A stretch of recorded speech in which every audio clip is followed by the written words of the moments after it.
there, gang. Today I have a lovely Gibson ES325 to caress and bend to my will. It's a familiar shape, this. The 325, though, is a purely 1970s construct. In retrospect, some of the decision-making around this feels a bit weird because it includes features that, with passing time, most Gibson aficionados kind of respond to like, why? Why did you put all these things in this guitar? In other words, they're kind of undesirable from a certain perspective, but maybe that's also an unfair assessment. This is a fully hollow instrument. It does not have that core of solid material running down its middle like the ES335, 45, and 55. What does that do? It changes the sound, but it also makes the guitar more prone to feedback. The semi-solid archtop concept really, it centers around making the guitar less prone to feedback. They got that all sorted out, and then here they are reintroducing what could be seen as an issue. Next up, it's a trapeze tailpiece. What does that do? It changes the sound. But more generally speaking, people assert that this robs the guitar of sustain. Maybe you don't need everlasting sustain, though it could be nice to have, just in case. However, collectors and players tend to acknowledge that the stop tailpiece variant of the ES335 line is more desirable. Mini humbuckers. And they're minis without the adjustable pull pieces, which kind of visually, it's reminiscent of the ones you find on a Firebird. Sonically it's different though because of the magnet placement and the number of magnets. Anyway, why the mini humbucker? It was originally an Epiphone design. Gibson inherited it when they bought Epiphone, and they started putting it on some of their lower cost instruments. They're brighter sounding than standard Gibson humbuckers, and many people actually really like that in the neck position because they give you a little bit additional sparkle on what can be a pretty muddy pickup in some cases. But these are not as punchy and bright as you would find in the Firebird. It's likely Gibson started using them on guitars like this simply to differentiate various price points and to replace the single coil P90. Single coils at that time were out. It was assumed that humbuckers were a better design, and by offering the minis, you could provide more choice and more models at a slight decrease in cost for the buyer. In some ways, this is like certain automakers who install circuitry for all of the top-of-the-line features in less expensive cars and simply hide it behind the dashboard panels without the appropriate control buttons, so you can't access them. Like, the difference in manufacturing costs between these and a full-size humbucker is negligible at the volumes that they're working with. But the upcharge, substantial. Full-sized humbuckers, you gotta pay more. And then we have what is probably one of the most sensible yet stupid ideas Norlin-owned Gibson tried, and that is a front-facing, removable plastic control plate on an ES class guitar. Repair people rejoice. It's obviously a concession to manufacturing expediency, though, and the customer base is looking at that saying, "Ah, come on. They're cheaping out, man." Perhaps not so visually unappealing on a brown guitar like this. These guitars were made between 1972 and 79. You could get them in cherry red, which is kind of classic, or this attractive dark walnut finish. For a long time, you could not give these away. These 70s poopy brown guitars, as Mark Agnesi used to say before they got their claws into him. The color, though, has come back into popularity of late, and people will buy these now. This example is still quite a dark brown. Many of them have also faded with exposure to light into something more akin to a gingerbread color. More 70s era goodness. Yes, it's got the volute. No, that does not stop them from breaking. We've got the Gibson branded Kluson Deluxe tuners, double line, with the metal tulip head. And for some reason, these guitars, a lot of them, were very, very lightly embossed. You can sort of see the Made in the USA stamp there. And I promise you there is actually a serial number as well, but it can be very difficult to read these, especially if they're checked like this one is. And even if you do find the number, sometimes it's hard to correlate that with the rather shaky Gibson serial number dating of the 70s. Nut width on the skinny side, 1 9/16, which is around 39 millimeters. Another distinguishing feature from this era, wide low frets. The width is around 104 thousandths, usually 103, and the height in this case 27 thousandths. And I don't believe they were very much taller to begin with, but it's just what they are. Kind of Les Paul inspired. He liked them low. In this case, these have not been dressed into any kind of sort of semicircular shape. Gibson dressed them down flat at the factory and then just sort of broke the edges, probably with a sanding block or something. So they're not really crowned. And, you know, depending on your playing style, that can result in, well, if you're doing very much bending, it ends up being exceptionally flat and frequently out of tune because the string will take off from either the front or the back corner of the fret rather than the center. So you can end up with some strange tuning idiosyncrasies. That's the main issue. The player here, he wants a taller fret. He doesn't like to deal with these. So we're going to get rid of them. And this is a lower end model, so it's unbound, and we don't even have to worry about the question of the fret nibs, because there aren't any. This has got an ABR style bridge on it, rather than the Nashville. And it seems to be close to the limits of its height upwards, which is a good thing. Gives you sufficient down pressure from the tailpiece. In some cases, depending on how the guitar is deformed over the years, there isn't enough height, and we have to start thinking about neck resetting or, you know, other alternatives. But this should be okay. Action stations. We have 5/64ths on the bass side, which is factory standard, and 5 on the treble as well. We usually go a little bit lower than that. With the capo on the first fret, holding the string down at the body, there seems to be a healthy amount of relief there. Measuring around the 6th or 7th fret is about 9 or 10 thousandths. Because we're doing a refret, I want to make sure there's at least some tension on the truss rod to start with. And there is. I'm going to wrap the tailpiece here to prevent it from banging against the old lacquer surface. The rosewood fretboard is in really good shape, not too much in the way of pitting or divoting. A fresh blade in the scalpel. This is not an exceptionally deep cut here. It's a light score line on either side of the fret, and people tell me that this is kind of a revelation when they start doing it, how cleanly the frets come out, and we don't end up having to repair nearly as much damage. The thing it does is it sort of slices off the very corner of the grunge, which is usually packed in there, and you get to see these beautiful little green curly cues. Something I'd like you to take notice of is the degree to which the edges of the fretboard have been rounded, and also the extent of the bevel on the top of the frets and how those relate to each other. You can see that the fret ends stop short of the edge of the board. You can see a little bit of tang if you're looking at it straight on from above. Now this is common in many Gibsons of this era. The edges are not crisp, and the fret bevel itself is not clearly defined. It sort of slumps over into the playing surface without any delineation. Again, there wasn't very much precision filing going on. Now this can feel really nice against the hand, but when we come to refret it, it presents a challenge, because there is no hard corner to reference against for the fret ends. It's not an issue with a bound board because either you're retaining the nibs and the inside line of the binding becomes your reference point, or you're getting rid of the nibs and that will leave behind a little flat area on the very ends where the ends of the frets will rest, at which point you can file them all straight in reference to each other. The issue comes when someone wants to preserve the vintage look and feel of an old rosewood board.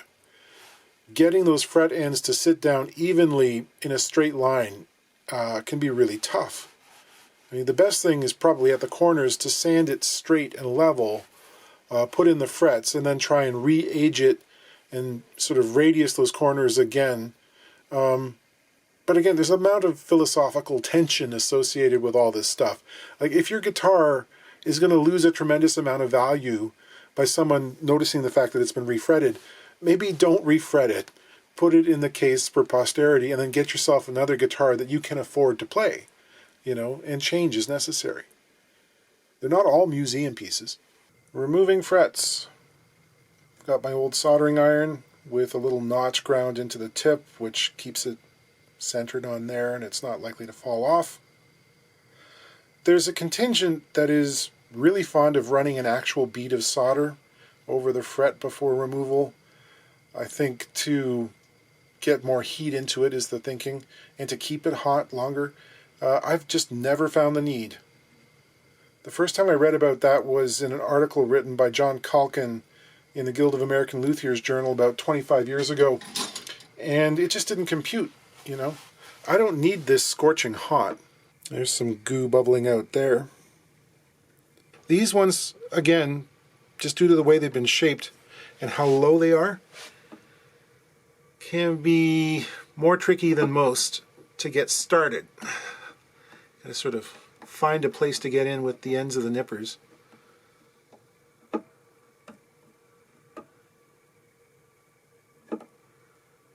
Also, more heavily radiused boards can be more difficult to get the frets out. And it also depends on how deeply radiused the wire was when it was put in there for the first time. If you've got a board that's relatively flat, like on a Martin, and you've got wire that's been radiused to like 7 inches, you put it on there, there's a great big curl. As you tap in those fret ends and then push down the center, it spreads out laterally, so you know, the little barbs move sideways under the wood, and that can sort of increase their gripping advantage. So if you're going to get into the repair game for real, you will end up with several $1,000s worth of fret wire kicking around.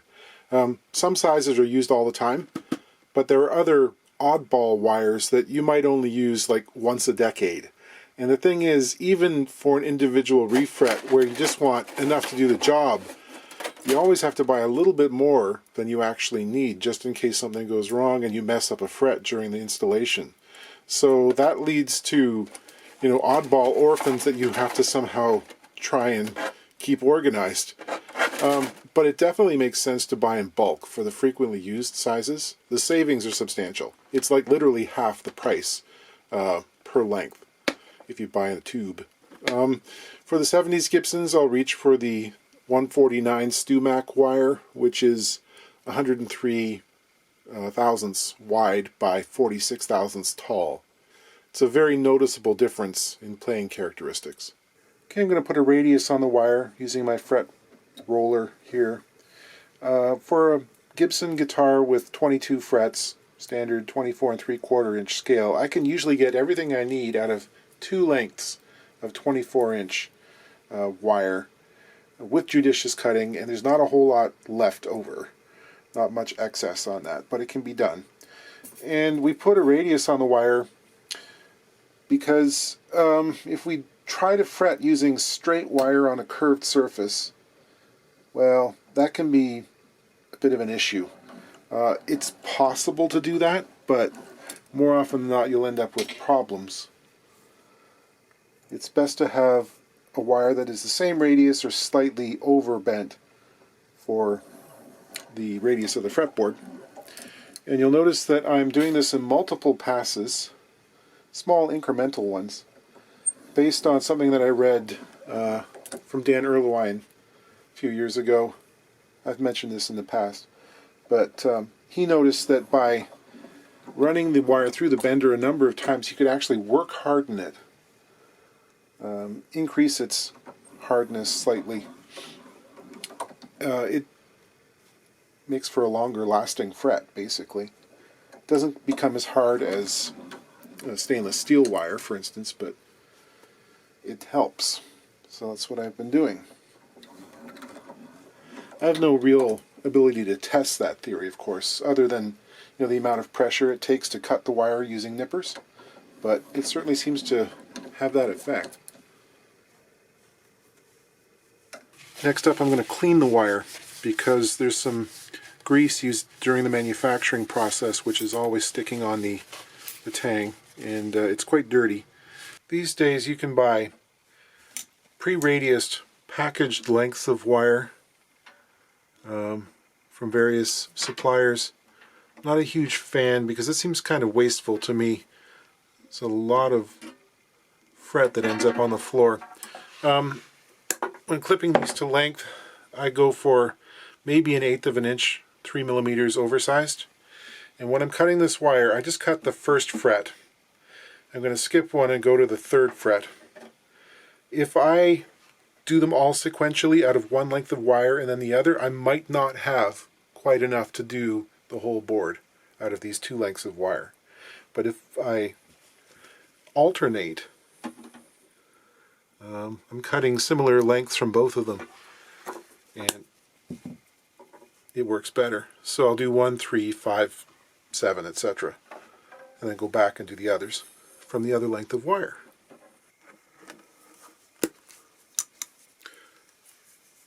And there's the remainder. Remove the nut, and I've adjusted the truss rod so the neck is about as straight as I can get it, and ensuring that there is sufficient tension on the rod so that when I sand it there'll be some adjustability in the backwards direction if necessary. And I got my leveling beam here. Start on the edges.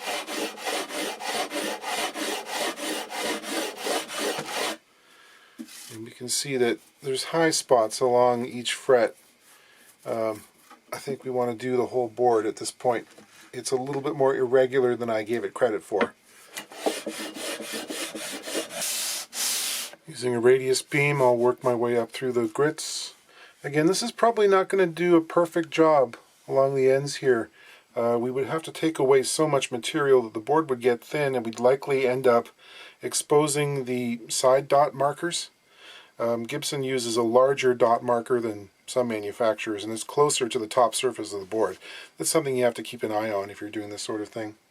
Because we lightly resurfaced the top of the board, it's a good idea to go back with a fret saw. This has a depth adjustment thing on it, and just check to make sure that we've got sufficient depth in all the slots. Most factory boards are cut with the slots deeper than necessary, so this is frequently not required, but I do it anyway. It just clears out the slot too of any dust that's still down there. This is a small triangular file, and I'm going to lightly chamfer the top of the fret slot. This makes inserting the frets much easier. They sort of self-guide down into the slot, and in the event that these have to come out again in the future, it also cuts down on the tendency for chipping. A little bit of tung oil, which acts as a resist against the glue that I'll be putting on here, and lightly seals the board, brings the color up, makes it look pretty. I'm currently of a mindset where I want to clip the ends of the tang as if I was doing a bound fret job, even for unbound boards. It just takes that out of the equation. They're never going to protrude past the edge of the fretboard if things get dry, and it just makes it a little easier to deal with the ends of the frets when you've got a finished lacquer surface. It's a little cleaner to my mind. Getting rid of the remainders of the tang. I used to do this with a small needle file. Big broad file is the way to go. Much easier, quicker, and the extra width sort of helps you balance. It's kind of like a trapeze performer, you know. To offset the loading forces of the fret tang expanding and pushing the slots of the fret apart, thereby backbowing the neck slightly, I like to go in a sequence where I skip several frets. I'll do the first one, and then I'll put number 4 in, and then I'll put number 9 in, and so forth, and then come back and fill in. That seems to keep the neck straighter. A little bit of fish glue on the tang.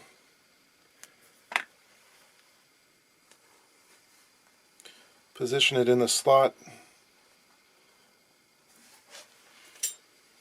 I tap both ends in first. I prefer the plastic headed hammer. A couple shots in the center. Grab my fret press. This is adjusted so I'm not actually going all the way down. The jaws don't bottom out. That's hard to describe. When you start using a tool like that, you'll gradually get the hang of it. That looks good. Spritz of water. Clean up any other glue squeeze out, making sure to get the ends. And then have a sight down the line of the fret there to make sure it's seated all the way across. Times 22. Just keep going. Once again, here's an evocative shot of me clipping fret ends. This device holds a file at about a 60-degree angle, and that bevels the ends of the frets. The leveling beam makes another appearance as I dress the tops of the frets.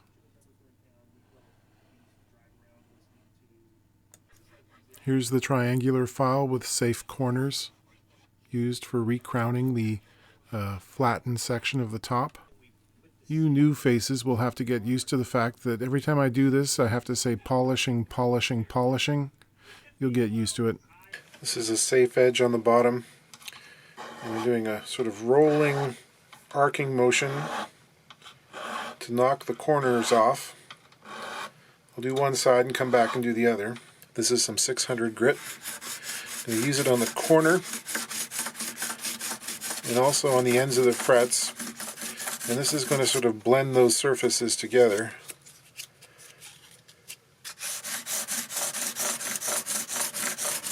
This is 1200 grit without a block,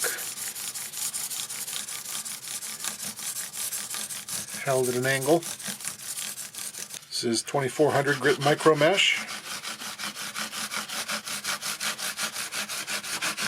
There are a number of different ways of filling the little gap left at the end of the slot.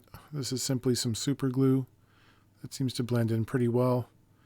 Other times I'll use something that's more akin to wood filler. The traditional material would be lacquer burn-in stick. It's basically hardened lacquer. It's probably more like a shellac mix that you have to heat up in a flame with a hot knife and apply to the existing finish. I get a little bit scared of that stuff. The original plastic nut had a crack in it and it was too low, so we're making a new one out of bone. One of the best things to do to improve Gibson tuning stability is to make sure that the inner strings nut slots are headed towards the tuning posts. So you see I've got a straight edge here to help me line those up. I'll start the slots with a razor saw and rough them in with the appropriately sized nut files. This is easier to do off the guitar. It's also an opportune time for shaping things like the corners. Do a little scrapey to level the super glue fills on the ends of the frets. The super glue is kind of good in this case where we had that extreme rollover and the ends of the fret might not be completely supported all the way to its very tip. So this gives it a landing, basically. It fills in any small gap that might be there. After this I'll go back and sand and then polish. With experience born of repetition, you can get really close to your final setup before putting the nut on the guitar. In this case I'm about 3/1000ths away, which is like 2 strokes of the file. 21 thousandths. Now I'm going to dress off the excess height. Really, especially for these Gibson guitars, you don't want more than about half the diameter of the string in the slots. For the bass strings, you can go to the full diameter for the treble strings. But any extra sort of contact between the string and the nut is going to add to friction, which is going to cause more of the tuning issues which Gibsons are known for. To lubricate, I use standard graphite pencil lead. And that's what I'm looking for. Not too much contact, not too little, just enough to guide the strings. Let's have a peek under the hood. We can clean the pots and take advantage of this rare opportunity.